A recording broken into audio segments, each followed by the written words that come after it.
नमस्कार मित्रांनो, Nalanda coaching classes या मराठी यूट्यूब चॅनलवरती तुमचं मनपूर्वक परत एकदा स्वागत आहे। या ठिकाणी भारताचा प्राकृतिक नकाशा दिलेला आहे। तर हा नकाशा आणि ब्राझीलचा जो प्राकृतिक नकाशा दिलेला आहे, तर हे दोन्ही नकाशा आपण व्हिडिओच्या शेवटी डिस्कशन करणार आहे। त्या अगोदर आपल्याला माहिती काय दिलेली आहे या लेसनमध्ये किंवा या पाठामध्ये कोणत्या प्रकारची माहिती दिलेली आहे, तर हा बघा ब्राझीलचा प्राकृतिक नकाशा। हे दोन्ही नकाशा आपण व्हिडिओच्या शेवटी म्हणजे मध्यंतरी कुठेतरी आपण काय करूयात, डिस्कशन करूयात किंवा मॅप रीडिंग करूयात। तोपर्यंत हा व्हिडिओ व्यवस्थित बघा, काय या लेसनमध्ये माहिती दिलेली आहे किंवा कोणत्या प्रकारची इन्फॉर्मेशन या व्हिडिओमध्ये आहे, तर ते बघा। या लेसनचं नाव आहे प्राकृतिक रचना व जलप्रणाली। जसं आपल्याला माहिती आहे की भारत आणि ब्राझील या दोन देशांचा आपल्याला या ठिकाणी अभ्यास करायचा आहे, त्यामुळं या दोन्ही देशांची काय प्राकृतिक रचना आणि जलप्रणाली आपल्याला या ठिकाणी अभ्यासायची आहे। ठीक आहे, तर भारत जो आहे, भारताचं जे भौगोलिक स्पष्टीकरण म्हणून या नकाशाच्या आधारावरती केलेलं आहे, तर त्यामध्ये बघा आकृती 3.1 मध्ये भारताची प्राकृतिक रचना दिलेली आहे। म्हणजे मागची जी आकृती आहे, तर ही आकृती परत एकदा तुम्हाला दाखवतो, म्हणजे भारताचा नकाशा। तर तो नकाशा या पद्धतीने आहे। तर या नकाशाच्या आधारे जी खाली इन्फॉर्मेशन दिलेली आहे, तर ती इन्फॉर्मेशन आपल्याला व्यवस्थितपणे बघायची आहे आणि हा नकाशा आपण व्हिडिओच्या शेवटी डिस्कस करूयात, बरोबर आहे। तर बघा, भारताचे खालील 5 प्रमुख प्राकृतिक विभाग पडतात। किती प्राकृतिक विभाग आहेत भारताचे? 5 प्राकृतिक विभाग आहेत। त्यामध्ये पहिला येतो हिमालय, दुसरा येतो भारतीय उत्तर भारतीय मैदाने, त्यानंतर द्वीपकल्प, किनारपट्टी प्रदेश आणि द्वीप समूह। अशा पद्धतीने एकूण 5 प्राकृतिक विभाग आहेत जे की भारताचे आहेत। आता एकाची माहिती आपण वन बाय वन काय करूयात, त्यांची माहिती ती थोडी घेऊयात, कारण परीक्षेला प्रश्न येतो भारताचे प्राकृतिक विभाग किती आहेत, म्हणजे जर म्हटलं तर किती असणार आहेत, 5 आहेत। मग त्यातला पहिला आहे तुमचा हिमालय पर्वत किंवा हिमालयाच्या रांगा। तर हिमालयाबद्दल जर माहिती सांगायची झाली, तर त्यात येतं हिमालय हा अर्वाचीन वली पर्वत आहे। हिमालय कोणत्या प्रकारचा पर्वत आहे, तर तो अर्वाचीन वली पर्वत आहे। कुठे आहे त्याचा विस्तार? तजाकिस्तानमधील पामीरच्या पठारापासून हिमालय पूर्वेकडे पसरलेला आहे। म्हणजे पश्चिमेकडून, म्हणजे पाकिस्तान किंवा तजाकिस्तानच्या तिथपासून तर ते पूर्वेकडे पसरलेलं आहे। म्हणजे पश्चिम पूर्व असा विस्तार आहे हिमालय पर्वताचा। त्यामध्ये आशिया खंडातील ही प्रमुख पर्वतरांग आहे। भारतातील जम्मू काश्मीर पासून अरुणाचल प्रदेश हिमालय पसरलेला आहे। जगाचा जर विचार केला तर तजाकिस्तान पासून हिमालय पूर्वेकडे पसरलेला आहे आणि भारतामध्ये जम्मू काश्मीर ते अरुणाचल प्रदेश या ठिकाणी हा पर्वत पसरलेला आहे। अशा पद्धतीने आपल्याला सांगता येतं, पामीरच्या पठारापासून पूर्वेकडे। हिमालय ही एकच पर्वतरांग नसून हिमालयामध्ये अनेक समांतर पर्वतरांग आहेत। आता हिमालय पर्वत आहे, त्या हिमालय पर्वतामध्ये खूप साऱ्या पर्वतरांग आहेत ज्या की हिमालयाला समांतर आहेत। त्यामध्ये शिवालिक ही सर्वात दक्षिणेकडील पर्वतरांग आहे। शिवालिक नावाची जी एक टेकडी आहे किंवा शिवालिक नावाचा जो पर्वत आहे, तो सर्वात दक्षिणेकडील पर्वतरांग आहे। ही सर्वात नवीन अर्वाचीन पर्वतरांग आहे। म्हणजेच शिवालिक टेकडी जी आहेत किंवा शिवालिक जी रांग आहे पर्वतरांग, ही सर्वात नवीन आहे हिमालयातली। शिवालिक पर्वतरांगेकडून उत्तरेकडे जाताना आपल्याला लघु हिमालय, बृहत हिमालय, हिमाद्री, म्हणजे बृहत हिमालयाला दुसरं नाव काय, हिमाद्री, व हिमालया पलीकडील रांगा आढळतात। या रांगा अनुक्रमे अर्वाचीन ते प्राचीन आहेत। म्हणजे बघा, दक्षिणेकडून उत्तरेकडे जाताना, म्हणजेच आपण ह्या पॉइंट कडून उत्तरेकडे जात असताना आपल्याला अर्वाचीन ते प्राचीन, म्हणजे ह्या नवीन आहेत त्या, आणि ह्या जसं जसं तुम्ही वर जाल ह्या सगळ्यात जुन्या या ठिकाणच्या पर्वतरांगा तुम्हाला पाहायला भेटतील। तर इथं कोणतं आहे, लघु हिमालय आहे, त्याच्यानंतर बृहद हिमालय म्हणजेच हिमाद्री आहे, त्यानंतर इथे येतं तुमचं कोणतं, हिमाद्री आणि लघु हिमालय। जसं जसं तुम्ही वर जाल तसं तसं या टेकड्या किंवा पर्वतरांगा ह्या जुन्या होत जातात, म्हणजे प्राचीन होत जातात। ठीक आहे, पुढचा पॉईंट आहे, तर याच पर्वतरांगांचे पश्चिम हिमालय, आता या पर्वतरांगांचे काय पश्चिमेकडून पूर्वेकडे विभाग आहेत। या प्रत्येक विभागाला नाव आहे। या पर्वतरांगांचे पश्चिम हिमालय, पहिला कोणता, पश्चिम हिमालय, त्यानंतर मध्य हिमालय आणि पूर्व हिमालय असे भाग पडतात। 3 भाग पडले आहेत। कोणते कोणते बघा, या ठिकाणी तुम्हाला सांगतो मी।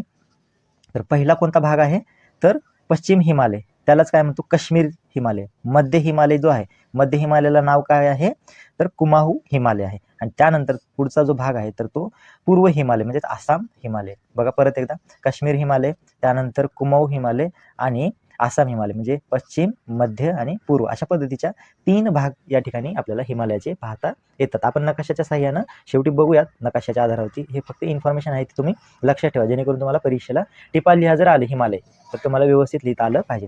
दुसरा भाग जो आहे, दुसरा प्राकृतिक विभाग जो आहे भारताचा, तर तो आहे उत्तर भारतीय मैदान। हा प्राकृतिक विभाग हिमालयाच्या दक्षिण पायथ्यापासून भारतीय द्वीपकल्पाच्या उत्तर सीमेपर्यंत पसरलेला आहे। तसेच तो पश्चिमेकडे राजस्थान पासून पूर्वेकडे आसामपर्यंत पसरलेला आहे। आपण भारतीय मैदानी प्रदेश ज्यावेळेस म्हणतो, त्यावेळेस कोणता प्रदेश आपल्या समोर येतो, तर राजस्थान पासून ते पूर्वेकडे आसामपर्यंत पसरलेला जो भाग आहे, जो नद्यांनी किंवा जो सुपीक प्रदेश आहे भारतातला, तर तो सर्व प्रदेश कशामध्ये, उत्तर भारतीय मैदानामध्ये येतात। म्हणजे हिमालयाच्या पायथ्यापासून ते दख्खनचं पठार जे आहे त्याच्या नॉर्थचं टोक, म्हणजे उत्तरेकडचं टोक, एवढा प्रदेश हा उत्तर भारतीय मैदानी प्रदेशांनी पसरलेला आहे। हा भाग बहुतांशी सखल व सपाट आहे. उत्तर भारतीय मैदानी प्रदेशाचे 2 भाग पडतात. आता उत्तर भारतीय मैदानी प्रदेश जे आहेत, जो की राजस्थानपासून आसामपर्यंत पसरलेला आहे, त्याचे 2 भाग पडतात. पहिला जो भाग आहे तर तो अरवली पर्वताच्या पूर्वेकडील भाग आहे. म्हणजे अरवली पर्वत जो आहे, हा जर नकाशामध्ये बघितलं तर अरवली पर्वताच्या पूर्वेकडचा जो भाग आहे तर तो गंगा नदीच्या खोऱ्याचा प्रदेश असून त्यातील मैदानी भागात गंगेचे मैदान म्हणून ओळखले जाते. आता गंगा नदीचा जो पूर्ण प्रदेश आहे भारतात उत्तरेकडला, तर तो सुपीक प्रदेश आहे आणि त्यालाच गंगेचे मैदान म्हणून आपण ओळखतो. या मैदानी प्रदेशाचा उतार पूर्वेकडे आहे. म्हणजे आता उतार कशा पद्धतीने आहे, पूर्वेकडे आहे, बंगालच्या उपसागराकडे. ठीक आहे. त्यानंतर येतं भारतीय पश्चिम बंगालच्या किंवा भारताच्या पश्चिम बंगालच्या राज्याचा बहुतांश भाग हा बांगलादेश मिळून गंगा ब्रह्मपुत्राच्या प्रणालीचा त्रिभुज प्रदेश बनतो. आता भारतामध्ये पश्चिम बंगालचा जो प्रदेश आहे तर तो बांगलादेश या राज्याला त्याची सीमा लागलेली आहे. तर या देशात बांगलादेश आणि पश्चिम बंगालचा मिळून जे नदी आहे ती गंगा आणि ब्रह्मपुत्र आहे आणि या 2 नद्यांनी मिळून एक त्रिभुज प्रदेश निर्माण केलेला आहे. या प्रदेशाचे नाव सुंदरबन आहे. ठीक आहे, हे लक्षात ठेवा. सुंदरबन हा प्रदेश कोणत्या देशांमध्ये पसरलेला आहे असं जर सांगता आलं तुम्हाला तर भारत आणि बांगलादेश. आणि राज्याचं नाव जर सांगायचं झालं तर पश्चिम बंगाल आणि बांगलादेश अशा पद्धतीने तुम्हाला सांगता येतं.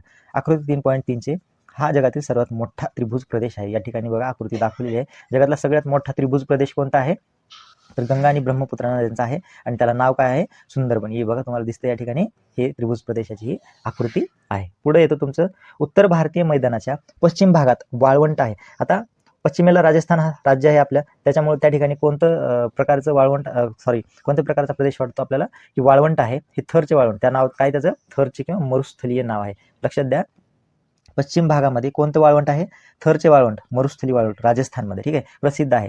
राजस्थानचा बहुतांश भाग हा वाळवंटाने व्यापलेला आहे.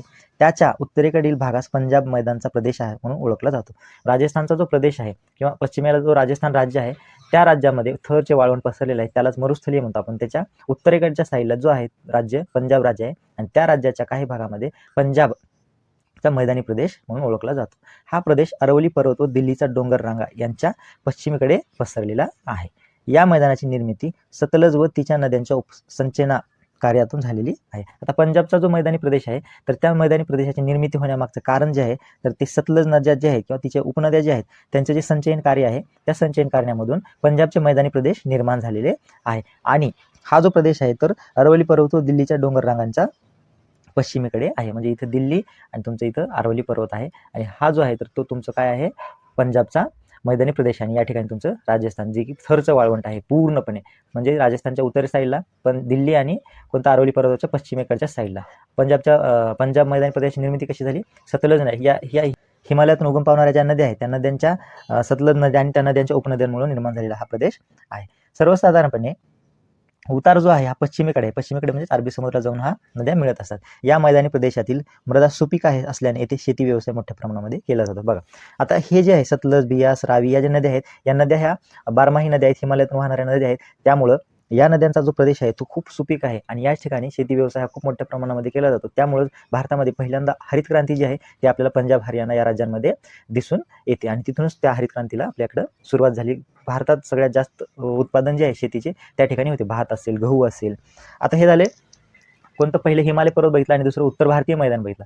आता पुढचा येतो तुमचा द्वीपकल्प पठार. आता द्वीपकल्प पठार म्हणजे काय, उत्तर भारतीय मैदानी प्रदेशाच्या दक्षिणेकडचा जो भाग आहे तर तो हिंदी महासागराकडे निमुळता होत गेलेला आहे, तर तो भाग आपण काय म्हणून ओळखतो, द्वीपकल्प. आता हा भारताचा नकाशा आहे असं समजा आणि हा जो प्रदेश आहे हा साऊथचा, हा सगळा प्रदेश हा तर काय म्हणून ओळखतो आपण, भारतीय द्वीपकल्प म्हणजे पठाराचा प्रदेश.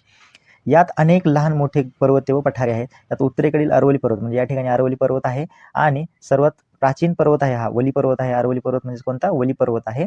या भागात सपाट मैदाने, आत्ताच आपण सांगितले इथे या ठिकाणी पंजाबचं मैदान आहे, या ठिकाणी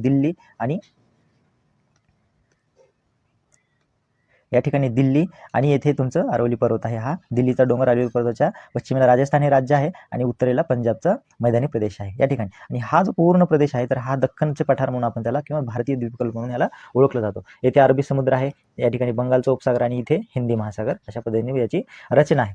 बघा पठारांची श्रृंखला आहे. त्यानंतर मध्य भागातील विंध्य सातपुडा पर्वत आहे, तर पश्चिम घाट व पूर्व घाट असे पर्वतीय प्रदेश आहेत. म्हणजे या ठिकाणी पश्चिम घाट आणि या ठिकाणी पूर्व घाट हा भारताचा नकाशा आहे, आपण जो की शेवटी व्यवस्थित डिटेलमध्ये बघणार आहे. पहिले माहिती आणि काय दिलेली त्यांची इन्फॉर्मेशन ती समजून घ्या. ठीक आहे. त्यानंतर किनारपट्टीचा प्रदेश, भारतीय द्वीपकल्प झाला, त्यानंतर येतो तुमचं किनारपट्टीचा जो प्रदेश आहे, तर त्याच्यामध्ये काय काय भारताला जो आहे तर एकूण 7,500 किलोमीटर लांबीची किनारपट्टी लाभलेली आहे. 8 ते 9 राज्यांमध्ये. 8 ते 9 राज्यांमध्ये किती हजार किलोमीटरचा समुद्र किनारा लाभलेला आहे? 7,500 म्हणजे 7,500. द्वीपकल्पाच्या पूर्वेकडे व पश्चिमेकडे किनारपट्टी आहे. या किनारपट्टीमध्ये बराच फरक आहे. म्हणजे दोन्ही ज्या किनारपट्टी आहेत या ठिकाणी बघा, हा किनारपट्टीचा प्रदेश आहे, ह्या दोन्ही हे हा जो भाग आहे हा किनारपट्टीचा प्रदेश आहे. त्या दोन्ही किनारपट्टीमध्ये काय तर खूप फरक दिसून येतो आपल्याला. आणि किती आहे ह्याची लांबी? टोटल 7,500 म्हणजे 7,500 किलोमीटर लांबीचा समुद्र किनारा आपल्याला लाभलेला आहे. पश्चिमेला अरबी समुद्राला लागून बघा, पश्चिमेला अरबी समुद्राला लागून हा किनारा खडकाळ आहे. पश्चिम घाटातून अनेक डोंगर रांगा शाखा या किनाऱ्यापर्यंत आलेल्या आहेत. म्हणजे पश्चिम घाट जो आहे हा पश्चिम घाट जो आहे आपला, तर इकडं जे साईडचं आहे खडकाळ आहे, कारण हा पूर्ण घाट प्रदेश आहे आणि या घाटातून निर्माण होणाऱ्या नद्या ज्या आहेत या किनारपट्टीची रुंदी ही कमी आहे, खूप कमी रुंदी आहे याची. पश्चिम घाटातून वेगाने वाहणाऱ्या अनेक नद्या किनाऱ्यावर उतरतात. म्हणजे या ठिकाणी येणाऱ्या सर्व नद्या या पश्चिम किनाऱ्यावरती उगवतात. त्यामुळे या नद्यांच्या मुखाशी खाड्या तयार झाल्या आहेत. कळलं? मग जर प्रश्न आला तर पश्चिम घाटातून वाहणाऱ्या ज्या नद्या आहेत त्यांच्या मुखाशी काय तयार झाल्या? खाड्या तयार झाल्याचं कारण घ्या. म्हणून इथून काय आपल्याला त्रिभुज प्रदेश आढळत नाही, जो की सुंदरबनमध्ये भारत किंवा जगातला सगळ्यात मोठा त्रिभुज प्रदेश आहे. या पश्चिम घाटावरती तो आढळत नाही. आता तसंच पूर्व घाटाचा जर विचार करायला गेला, पूर्व घाट कोणता आपला भारताचा? तर हा झाला पश्चिम आणि इकडला झाला पूर्व घाट. म्हणजे हा पूर्व घाट जो आहे तर हा घाट जो आहे किंवा हे किनारपट्टी झाली, हा पूर्व घाट आहे पूर्ण. तर पूर्व किनारा बंगालच्या उपसागराला लागून आहे. म्हणजे इथं बंगालचा उपसागर आहे तुमचा, बंगालच्या उपसागराला लागून आहे. हा किनारा नद्यांच्या संचयाने बनलेला आहे. या ठिकाणी नद्या खूप आहेत. या ठिकाणी वाहणाऱ्या नद्या ज्या आहेत त्याच्यामुळं या किनाऱ्याला अनेक पूर्ववाहिनी नद्या येऊन पश्चिम घाटातून व पूर्व घाटातून येऊन मिळतात. दूरवरून येणाऱ्या अनेक नद्या पूर्व किनाऱ्यावर आल्यावर जमिनीच्या मंद उतारामुळे कमी वेगाने वाहतात.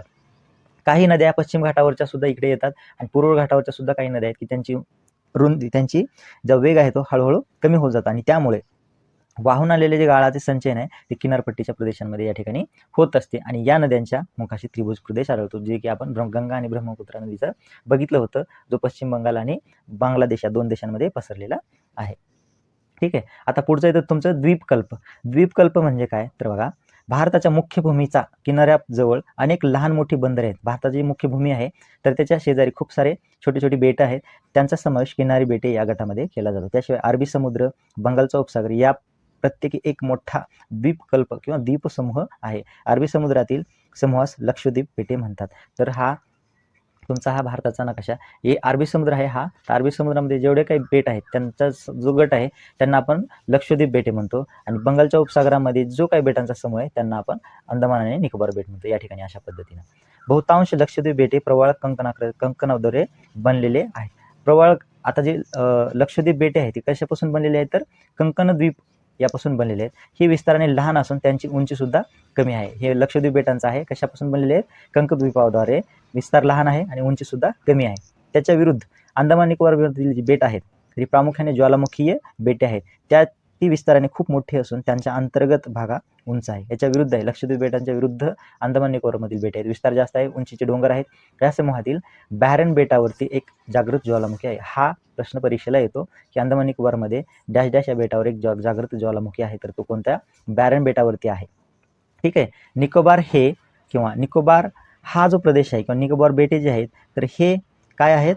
तर काही बेटे कंकणाकृती स्वरूपाच्या कंकण द्वीपकल्पाच्या स्वरूपात आहे. ठीक आहे. हे झालं तुमचं भारताच्या प्राकृतिक रचनेबद्दलची माहिती. पहिलं बघितलं आपण हिमालय, त्यानंतर तुम्ही बघितलं उत्तर भारतीय मैदानी प्रदेश, त्यानंतर किनारी प्रदेश बघितलं, त्यानंतर द्वीपकल्प बघितलं आणि त्यानंतर येतं तुमचं बेटे जे आहेत, किनारपट्टीचे प्रदेश जे आहेत किंवा बेटे जे आहेत ते सुद्धा आपण या ठिकाणी व्यवस्थितरित्या बघितलेलं आहे. यानंतर नकाशाच्या आधारावरती स्पष्टपणे आपल्याला समजून जातं. भारताचं झाल्यानंतर आपल्याला अजून एका देशाचा अभ्यास करायचा असतो, तो म्हणजे ब्राझील.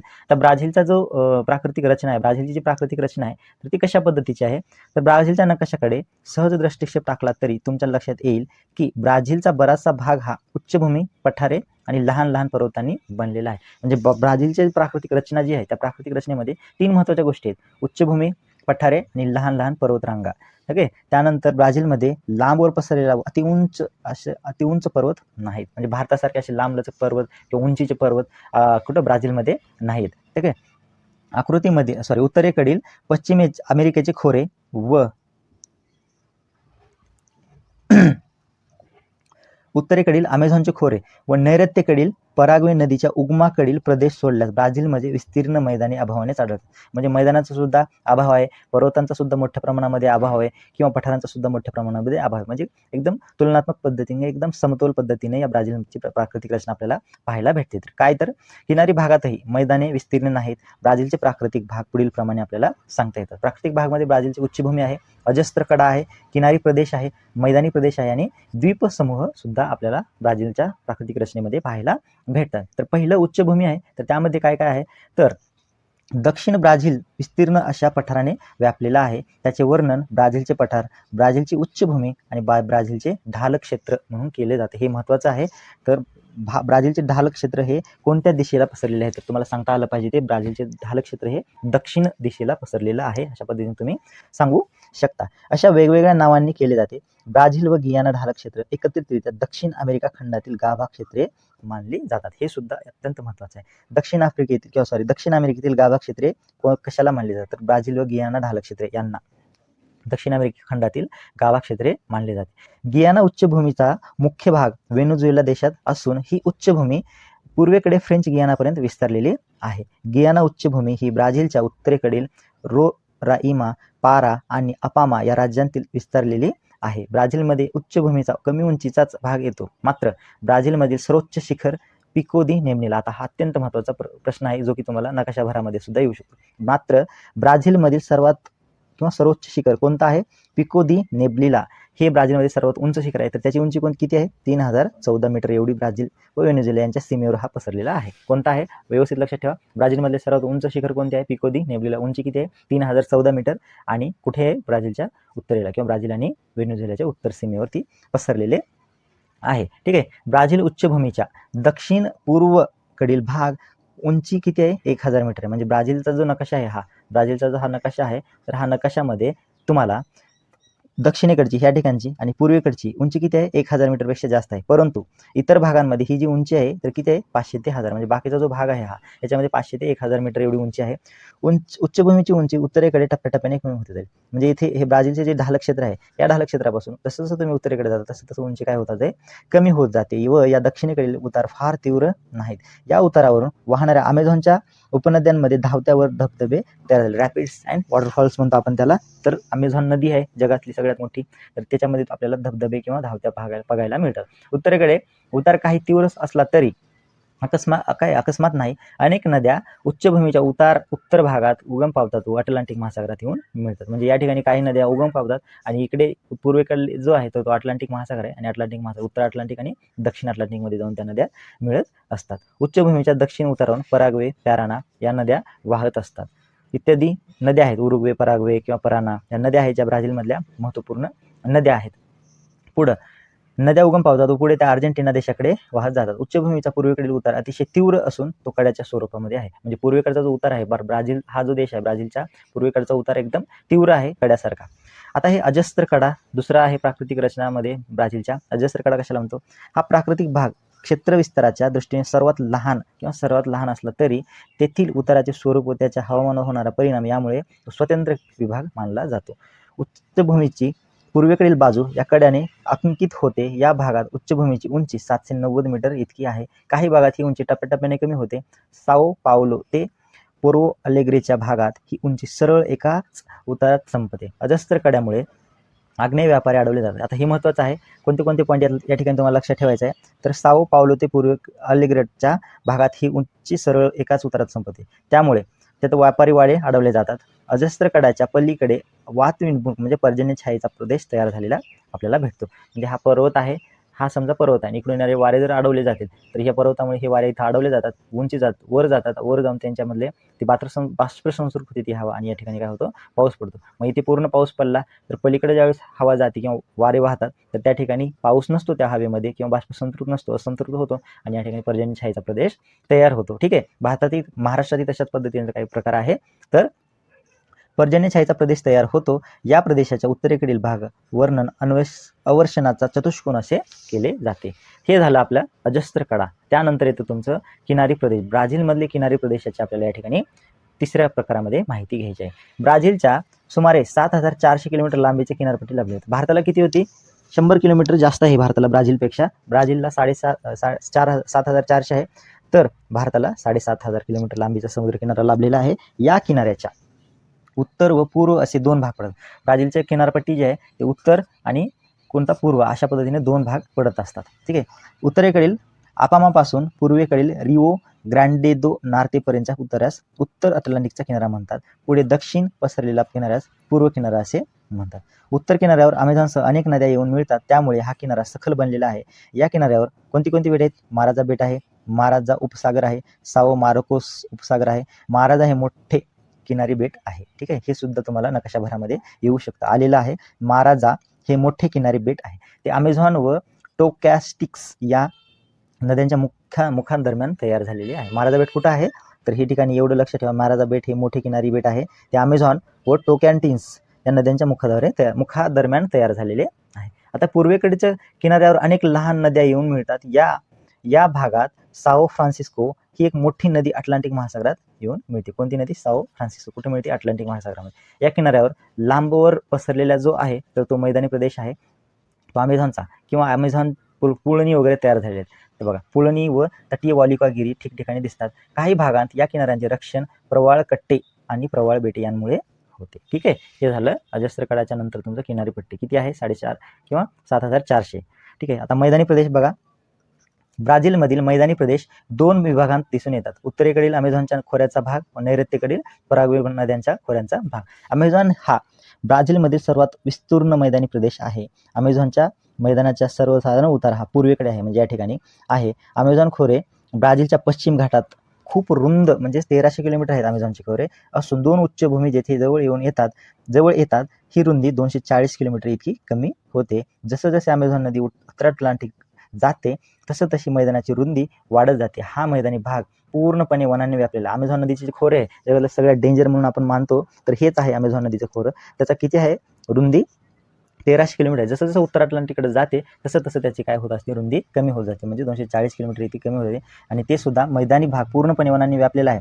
वारंवार येणारे पूर, वनांच्या तळातील भाग, जमिनीवर आढळणाऱ्या वनस्पती यांमुळे या मैदानी प्रदेश खूप दुर्गम बनलेला आहे, म्हणजे इम्पॉसिबल आहे या ठिकाणी तुम्हाला जाणं. अमेझॉनच्या खोऱ्यातील वने उष्णकटिबंधीय वर्षावने आहेत. ब्राझीलमधील दुसरा मैदानी भाग म्हणजे ब्राझील उच्चभूमीचा नैऋत्येकडील पराग्वे पॅराना नद्यांचा उगमाकडील भाग. पहिला होता अमेझॉन नदीचा, दुसरा आहे पराग्वे आणि पॅराना. पराग्वेच्या उगम क्षेत्राचा उतार दक्षिणेकडे आहे, तर पॅरानाचा नदीचा उतार नैऋत्येकडे आहे. म्हणजे पराग्वे नदी दक्षिणेकडे वाहते आणि पॅराना नदी नैऋत्येकडे वाहते. पॅन्टानाल हा जगातील उष्णकटिबंधीय पाणथळ भूमीपैकी एक प्रदेश आहे. हे सुद्धा लक्षात ठेवा. पॅन्टानाल हा जगातील उष्णकटिबंधीय प्रदेश आहे, जो की ब्राझीलमध्ये आहे. हा प्रदेश ब्राझील उच्चभूमीच्या नैऋत्य भागात पसरलेला आहे. पॅन्टानाल हा एक दलदलीचा प्रदेश आहे. कोणत्या प्रकारचा प्रदेश आहे पॅन्टानाल? दलदलीचा. तो ब्राझीलमधील मोटो ग्रासो दो सुल राज्यामध्ये आहे. पॅन्टानालचा विस्तार ब्राझील म्हणजे अर्जेंटिना देशातही दिसून येतो. म्हणजेच हे महत्त्वाचं आहे. पॅन्टानाल ह्या वर्षी परीक्षेला येऊ शकतं, तर ते तुम्हाला नकाशामध्ये भरायला विचारले जातात. आता द्वीपसमूह काय? ब्राझीलमध्ये द्वीपसमूहांची माहिती. तर मुख्य भूमीशिवाय ब्राझील देशात काही बेटांचा समूह आहे. त्यांचे वर्गीकरण किनारी बेटे व सागरी बेटे असे केले जाते. किनारी बेटे ही संचयनातून निर्माण झाली आहेत, तर सागरी बेटे मुख्य भूमीतून निर्माण झालेली आहेत. म्हणजेच काय? किनारी बेटे कशामधून? संचयनातून, म्हणजे नद्यांचे जे संचयन आहे त्यांच्यामुळं बेटे तयार आहेत. आणि सागरी बेटे जे आहेत मुख्य भूमीपासून निर्माण झालेली आहेत. सागरी बेटे ही प्रामुख्याने 300 मीटरपेक्षा दूर अटलांटिक महासागरात आहेत. म्हणजे मुख्य भूमीपासून 300 किलोमीटर लांब अशी ही सागरी बेटे आहेत ब्राझीलमध्ये. ही बेटे बहुतेक खडकाळ असून ते जलमग्न डोंगरांच्या माथे आहेत. म्हणजे पाण्यामध्ये किंवा समुद्रामध्ये जे डोंगर आहेत त्यांची उंचभूमी जी आहे तो कडा जे असते त्याला म्हणतो आपण, तिथे बेट तयार झालेले आहे. खडकाळ असून ते जलमग्न डोंगराच्या माथ्याचे आहेत. दक्षिण अटलांटिक महासागराच्या किनारी भागात बेटे प्रवाळांची बनलेले आहेत व कंकणद्वीप आहेत. भारतासारखेच आहे कंकणद्वीप म्हणतात. लक्षद्वीप बेटे किंवा आपल्या अंदमान निकोबारचे काही बेटे जे आहेत ते कंकणद्वीप सारखेच आहेत. ठीक आहे. तर अशा पद्धतीने हे भारताचं आणि ब्राझीलचं प्राकृतिक रचना आपल्याला या ठिकाणी बघायची होती, आपण बघितले. आता जलप्रणाली काय आहे? भारताची जलप्रणाली असू द्या किंवा ब्राझीलची जलप्रणाली असू द्या, त्यामध्ये आपल्याला काय काय इन्फॉर्मेशन बघायची आहे तर ती बघा. आकृती 3 क्रमांक 4 आणि 5 अनुक्रमे ब्राझील व भारत देशातील नद्या दाखवलेल्या आहेत. 2 ट्रेसिंग पेपर घेऊन त्यावर दोन्ही देशातील गंगा व अमेझॉन नद्यांची खोरे आपल्याला दाखवायचे. 2 ब्राझीलमधली अमेझॉन नदी मेन आहे आणि भारतातली गंगा नदी, हे 2 मेन नद्या आहेत, तर त्या तुम्हाला नकाशावरती दाखवायच्या. आपण नकाशा थोड्या वेळानंतर डिस्कस करूयात. तर गंगा नदी व अमेझॉन नदी यांच्या खोऱ्यांबद्दल तुलनात्मक टिपावी करायला तुम्हाला जर प्रश्न आला परीक्षेमध्ये तर तो करता येईल. आता आपण या ठिकाणी ते करूयात. पाणलोट क्षेत्राचे आकारमान नकाशाप्रमाणे विचारात घ्यायला पाहिजे आपण. तर तर अशा पद्धतीने तुम्हाला हे बघा या ठिकाणी दिलेली आहे. एवढ्या गोष्टींची तुम्हाला इन्फॉर्मेशन आपल्याला या ठिकाणी बघता येते. आता हे बघा गंगा नदी आणि अमेझॉन नदी आहे, त्यांचं तुलनात्मक माहिती दिलेली आहे इथं. एकूण पाणलोट क्षेत्र किती आहे गंगा नदीचं? 10,16,124. त्याच्यानंतर अमेझॉन नदीचं 70,50,000. म्हणजेच अमेझॉन नदी मोठी आहे. नदीची एकूण लांबी किती आहे? 2,525 किलोमीटर आहे आणि अमेझॉनची 6,400. म्हणजे अमेझॉन नदी मोठी. नदीतून वाहणारा विसर्ग घनमीटर प्रति सेकंद जो आहे तो 16,648 आहे आणि ते 2,09,000 एवढा आहे. म्हणजेच अमेझॉन नदी गंगा नदीपेक्षा खूप मोठी नदी आहे. आता याचं भौगोलिक स्पष्टीकरण कशा पद्धतीने करता येतं ते बघूयात आपण. भौगोलिक स्पष्टीकरण म्हणजेच ब्राझील जो आहे तो ब्राझीलची जलप्रणाली कशी आहे? तर ब्राझीलच्या जलप्रणालीचा विचार करताना आपल्याला लक्षात घ्यावं लागेल. अमेझॉनची नदी खोरे आहे, नैऋत्येकडील पराग्वे, पॅराना नदी आहेत आणि ब्राझील उच्चभूमीच्या पूर्वेकडील साओ फ्रान्सिस्को व किनारपट्टीवरील नद्या आहेत. या 3 प्रकारच्या प्रदेशांचा नद्यांचा आपल्याला ब्राझीलच्या नदी प्रणालीमध्ये आपण किंवा जलप्रणालीमध्ये विचार करावा लागतो. पहिलं काय? अमेझॉन नदीचं खोरं, त्यानंतर पराग्वे किंवा पराना नदी कुठे आहे? ते नैऋत्येला आणि ब्राझील उच्चभूमीच्या पूर्वेकडील साओ फ्रान्सिस्को व किनारपट्टीवरील नद्या. तर पहिली आहे अमेझॉन जलप्रणाली. अमेझॉन जलप्रणालीचा जर माहिती घ्यायची झाली तर अमेझॉन नदीचा उगम हा पेरू देशामधील अँडीज पर्वतरांगांच्या पूर्व उतारावर होतो. हे महत्त्वाचं आहे. अमेझॉन नदीचा उगम कुठे होतो? पेरू देशामध्ये अँडीज पर्वताच्या पूर्व उतारावरती होतो. अमेझॉनमधील पाण्याच्या विसर्गाचे प्रमाण प्रचंड आहे. त्यात सुमारे 2 लाख घनमीटर प्रति सेकंद एवढे पाणी वाहते. त्यामुळे नदीच्या उगमापासून नदीच्या पात्रात जमा झालेले गाळ वेगाने वाहून नेला जातो, कारण प्रभाव खूप मोठा असतो आणि त्याचं प्रेशर खूप जास्त असतं. यामुळेच नदीच्या मुखाकडील गाळाचे संचयन मोठ्या प्रमाणावर होत नाही. आता प्रवाह जर मोठा वेगात असेल तर गाळ संचयन होणार आहे का? नाही. त्यामुळे तिथं होत नाही. साधारणपणे नद्यांच्या मुखाशी अनेक वितरिका आढळतात, पण अशा प्रकारच्या वितरिका अमेझॉनच्या मुखाशी आढळत नाहीत, कारण तेव्हा पाण्याचा वेग खूप जास्त असतो आणि पाण्याचं प्रमाण सुद्धा जास्त आहे. त्याऐवजी अमेझॉनच्या मुखाजवळ अटलांटिक महासागरात किनाऱ्याच्या अनेक बेटे तयार झाले. म्हणजे याचा काय रिझल्ट आहे? तर त्या नदीचा जो वेग आहे तो खूप जास्त आहे आणि त्या प्रति सेकंदात वाहणारं पाणी सुद्धा जास्त आहे. त्याच्यामुळं नदीच्या मुखाजवळ काय बेटे तयार झालेली आपल्याला दिसत असतात आणि वितरिका आढळतात. पण अशा प्रकारच्या वितरिका अमेझॉनच्या मुखाशी आढळून येत नाही. ठीक आहे. तर काय तयार झाले? तिथं बेटे तयार झालेले आहेत. अमेझॉन नदीच्या पात्रातील किंवा मुखाजवळील रुंदी किती आहे? 150 किलोमीटर रुंदी आहे. अमेझॉन नदीचे जे मुख आहे, मुख म्हणजे जिथे नदी समुद्रात जाऊन मिळते, महासागरात जाऊन मिळते, त्याला म्हणतो आपण मुख. हे किती किलोमीटर आहे? 150 किलोमीटर एवढं त्याची मुख आहे, रुंदी आहे. म्हणजे विचार करा किती विस्तृत असेल ते अमेझॉन नदीचं खोरं. मग अमेझॉन नदीचे बहुतांश पात्र जलवाहतुकीस योग्य आहेत. अमेझॉन नदीमधून काय करू शकतो आपण? जलवाहतूक किंवा जलप्रवास करू शकतो. हे ब्राझीलचा नकाशा आहे, त्यात नद्यांची माहिती दिली आहे, हे आपण डिस्कस करूया शेवटी. तर त्यानंतर दुसरा प्रकार कोणता आहे?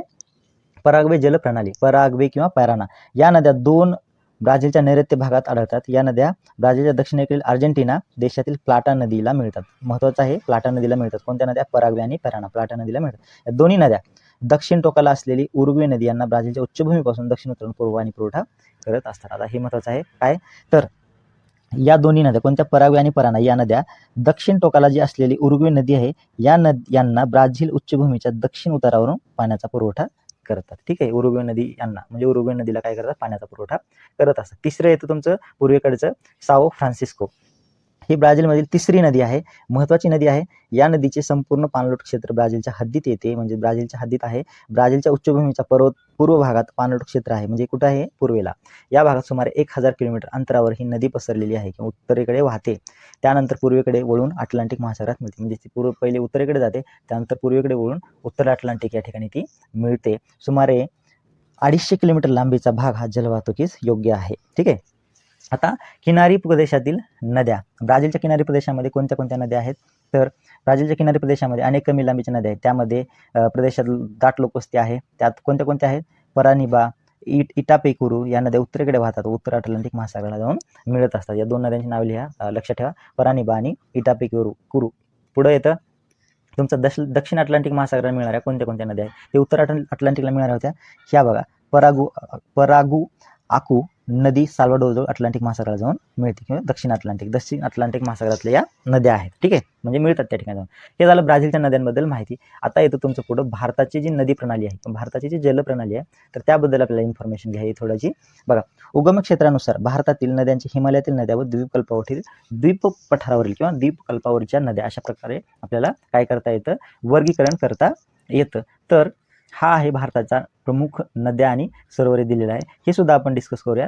तर या ठिकाणी बघा, हिमालयातल्या जे नद्या आहेत, तर हिमालयातल्या नद्या कोणत्या आहेत? 12माही वाहणाऱ्या नद्या असतात. त्या हिमालयातील बहुतेक नद्या या विविध हिमनद्यांपासून तयार पावतात किंवा उगम पावतात. त्यामुळे उन्हाळ्यातही त्या मोठ्या प्रमाणात विसर्ग होतो. का? तर त्या हिमालयातून बर्फ त्याच्यामध्ये येत असतो आणि ते बर्फ वितळतो उन्हाळ्यामध्ये आणि त्यामुळं पाण्याचा मोठ्या प्रमाणामध्ये विसर्ग होत असतो, म्हणजे त्या बारमाही वाहत असतात. पावसाळ्यात त्यांना मोठ्या प्रमाणात पूर येतो. बारमाही वाहणाऱ्या नद्या आहेत या गटामध्ये कोणत्या कोणत्या नद्या येतात? सिंधू येतो, त्या उपनद्या आहेत, गंगा आणि गंगेच्या उपनद्या. त्यानंतर पुढं कोणत्या कोणत्या दिलेल्या आहेत त्या बघूया. पुढच्या येते तुमच्या सिंधू झाली, गंगा झाली, त्यानंतर तिच्या उपनद्या झाल्या. या दोन समूहांचा समावेश मोठ्या प्रमाणामध्ये केला जातो, गंगा आणि सिंधू नदीच्या. तर सिंधू नदीच्या आणि तिच्या उपनद्या कोणत्या आहेत? सिंधू नदीच्या तर झेलम आहे, चिनाब आहे, रावी आहे, बियास आहे. पश्चिम हिमालयामध्ये म्हणजे जम्मू काश्मीरमध्ये या लडाखमधून वाहतात. म्हणजेच ही सिंधू नदी जी आहे ती कुठून वाहते? लडाखमधून. आणि कुठे जाऊन मिळते? अरबी समुद्रात जाऊन मिळते. त्या एकमेकांना बऱ्याचशा समांतर आहेत. सिंधूची एक प्रमुख उपनदी सतलज नदी ही जी आहे ती मानसरोवराजवळ उगम पावते व पश्चिम घाट दिशेने वाहते. सतलज व तिच्या उपनद्यांमधील गाळाच्या संचयनामुळे भारतातील पंजाबचे मैदान तयार झाले आहे. आता हे महत्त्वाचं आहे, ठीक आहे. मेन नदी कोणती? सिंधू. सिंधूची नदी कोणती? उपनदी सतलज. सतलज नदीची काही उपनद्या आहेत की ज्यांनी गाळ वाहून आणलेला जातो आणि त्यामुळे काय तयार झाले? पंजाबचे मैदान तयार झालेले आहे उत्तरेकडे, जे लडाखमधून निर्माण होते की लडाखमधून उगम पावते. सिंधू नदी पुढे पाकिस्तानात जाते आणि अरबी समुद्रात जाऊन ती मिळत असते, ठीक आहे. आता गंगा नदी हिमालयातील गंगोत्री हिमनदीतून उगम पावते. गंगा नदी जी आहे तर ती कुठे उगम पावते? गंगोत्री या ठिकाणी हिमालयामध्ये उगम पावते हिमनदीमधून. आणि हिमालय ओलांडून मैदानी प्रदेशात आल्यानंतर ती पूर्व वाहिनी बनते. सिंधू नदी कोणती आहे? पश्चिम वाहिनी. आणि गंगा नदी जी आहे ती पूर्व वाहिनी आहे. हिमालयात उगम पावणाऱ्या गंगेच्या अनेक उपनद्यांमधील अशाच मार्गाने वाहतात. यमुनोत्री ही येथे उगम पावणारी यमुना ही गंगेची प्रमुख उपनदी आहे. बघा, सिंधू नदीची उपनदी कोणती होती? सतलज. आणि सतलज नदीच्या उपनद्या होत्या ज्यांच्यामुळे पंजाबचे मैदान तयार झाले. गंगा नदी कुठे उगम पावते? गंगोत्री या हिम नदीमधून उगम पावते. आणि या नदीची उपनदी कोणती आहे? यमुना. ही सुद्धा कुठे उगम पावते? यमुनोत्री या ठिकाणी उगम पावते, ठीक आहे. जोड्याला वाला जर आलं नद्या आणि त्यांचं उगमस्थान तर तुम्हाला सांगता आलं पाहिजे, ठीक आहे. त्यानंतर येतं गंगेची एक मोठी उपनदी बृहद हिमालयाच्या उत्तर भागातून वाहते व हिमालय ओलांडून काय करते? भारतीय हद्दीत प्रवेश करते. हिमालयातून वाहते किंवा तेव्हा ती तत्सम पो नावाने ओळखली जाते. हिमालयात ओलांडणाऱ्या तिचा प्रवास हा दिहांग नावाने असे नाव आहे. पूर्वेकडे वाहणाऱ्या नदीस ब्रह्मपुत्रा असे म्हणतात. आता गंगेची एक मोठी उपनदी आहे ना, तिचं नाव काय आहे? ब्रह्मपुत्रा. आणि ती वेगवेगळ्या नावांनी तिला ओळखलं जातं. पूर्वेकडे वाहणाऱ्या नद्यांमध्ये ब्रह्मपुत्रा असे एक नाव आहे, नावाची एक नदी आहे. गंगा नदीला अनेक उपनद्या आहेत, ठराविक अंतराने येऊन मिळतात, विसर्ग वाढत जातो. त्यामुळे ब्रह्मपुत्रा नदी बांगलादेशात गंगेस मिळते. तेथे पाणी आणि अवसाद यांचा मोठा विसर्ग होऊन विस्तृत असा द्विभुज प्रदेश निर्माण झाला, जे की आपण थोड्या वेळापूर्वी बघितलेलं आहे. गंगा नदी आणि ब्रह्मपुत्रा नद्यांमुळे बंगाल म्हणजे पश्चिम बंगाल आणि बांगलादेश या दोन देशांमध्ये खूप मोठा त्रिभुज प्रदेश बनलेला आहे. आणि त्या त्रिभुज प्रदेशाला नाव आहे तर तो सुंदरबन म्हणून, सुंदरबन असं हा त्या त्रिभुज प्रदेशाला नाव आहे, ठीक आहे. त्यानंतर द्वीपकल्पीय नद्यांमध्ये की काही नद्या गंगेच्या खोऱ्यात येऊन मिळतात. त्याच्यापैकी काही आहेत बघा, चंबळ, केन, बेटवा आणि शोनिया ज्या नद्या आहेत तर त्या गंगेला येऊन मिळत असतात. आता ह्या झाल्या हिमालयातील नद्या. द्वीपकल्पावरची काही नद्या आहेत की ज्या पूर्वेकडे किंवा पश्चिमेकडे वाहत असतात. बघा, द्वीपकल्पीय नद्यांचे वर्गीकरण पश्चिम वाहिनी व पूर्व वाहिनी अशा पद्धतीने केलं जातं. द्वीपकल्पाच्या पश्चिम भागात पश्चिम घाट आहे, हा जलविभाजक म्हणतो त्याला आपण. पश्चिम घाटामध्ये जलविभाजक आहे, हा जो आहे तर हा पश्चिम घाट आहे. तर या पश्चिम घाटामध्ये इथून नद्या काही इकडे उगम पावतात आणि इकडे अरबी समुद्रात जाऊन मिळतात. इथल्या काही नद्या ज्या आहेत तर त्या ठिकाणी जाऊन मिळत असतात. आणि हा जो आहे तर याच प्रदेशाला काय म्हणतो? जलविभाजक म्हणतो. म्हणजे इथल्या नद्या इकडे जात नाहीत आणि इकडल्या नद्या इकडे येत नाहीत. हा जलविभाजक म्हणून काम करत असतो पश्चिम घाट, ठीक आहे. द्वीपकल्पीय नद्यांतील विसर्ग हा पावसावर अवलंबून असतो. त्यामुळे या नद्यांच्या खोऱ्यात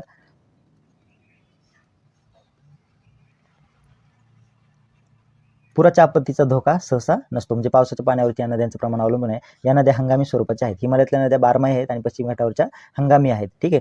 पश्चिम घाट आणि अरबी समुद्र यांच्या दरम्यान नद्यांची लांबी कमी आहे, कारण अंतर खूप कमी आहे, प्रवेग जास्त असतो.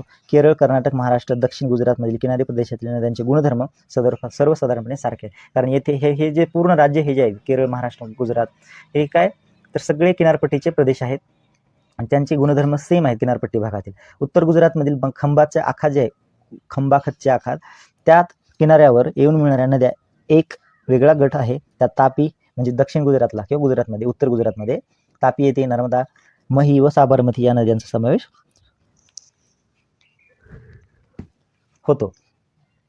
तापी नदी व नर्मदा या खचदरीतून वाहतात. ह्या दोन नद्या आहेत ज्या मेन आहेत, ज्या की पश्चिम वाहिनी नद्या आहेत. त्या कोणत्या? तापी व नर्मदा. कुठून वाहतात? त्या खचदरीमधून वाहत असतात. ह्या दोन नद्यांची नावे लक्षात ठेवा. मही नदी ईशान्य नैऋत्य दिशेने वाहते, तर अरवलीच्या दक्षिण उतारावर उगम पावणारी साबरमती उत्तर दक्षिण दिशेने वाहते. याशिवाय अरबी समुद्रास मिळणारी नदी म्हणजे अरवलीच्या पश्चिम उतारावर उगम पावणारी लुनी नदी ही होय. ही अरबी समुद्र कच्छच्या आखातात येऊन मिळते अरबी समुद्राला. ठीक आहे. आता बंगालच्या उपसागरात मिळणाऱ्या नद्या कोणत्या कोणत्या आहेत? तर बंगालच्या उपसागरामध्ये मिळणाऱ्या बऱ्याचशा नद्या आहेत ज्या की पूर्व दिशेने वाहत असतात. द्वीपकल्पाचा बराचसा प्रदेश बंगालच्या उपसागराच्या पाणलोट क्षेत्राचा भाग आहे. यात गंगेशिवाय मही किंवा महानदी असेल, गोदावरी असेल, कृष्णा असेल, कावेरी असेल, प्रमुख नद्यांचा समावेश होतो. गोदावरी, कृष्णा, कावेरी या तिन्ही नद्यांच्या उगम पश्चिम घाटातून पूर्व उतारावरती होत असतो. या पूर्व उतार किंवा पूर्ववाहिनी नद्या आहेत, लक्षात ठेवा.